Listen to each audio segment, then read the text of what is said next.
of the town is Bethlehem. This King David wants to unite these 12 Israelite tribes. What does he do in order to unite them? He chooses a city, a small city that's not on the main road. It's not even owned by one of the tribes. He chooses the city of Jerusalem to be the uniting capital of his kingdom. If he hadn't done that 3,000 years ago, who knows if we would be standing here today.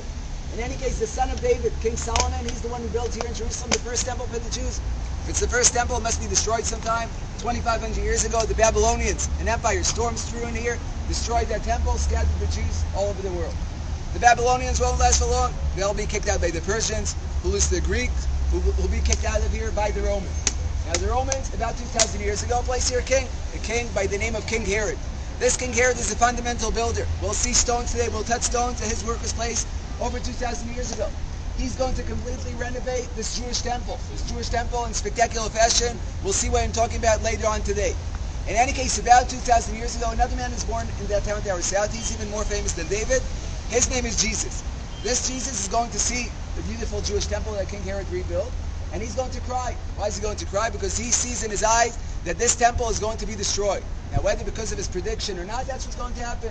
No less than 2,000 years ago, the Romans destroyed that same temple that they allowed to rebuild. The temple is destroyed. The Jews once again are scattered all over the world.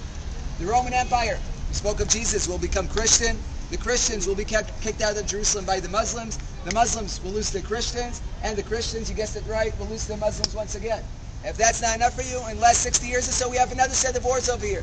If you look up over here, especially on the other side of the road, you can recognize some bullet holes.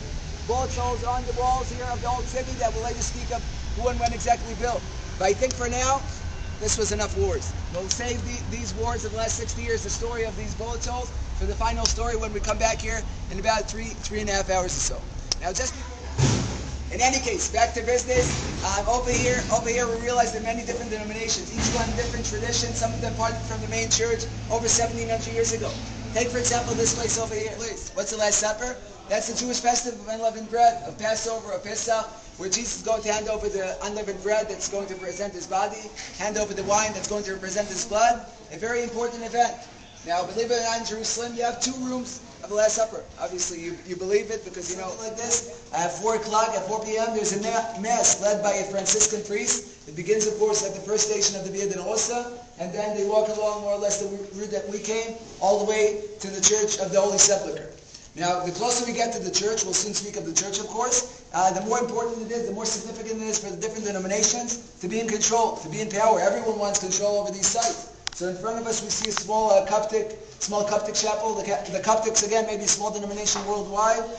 They're Christians who are based in Egypt, but of course, any denomination wants to hold here in Jerusalem, and that's their chapel over here. Just around the corner, we're going to visit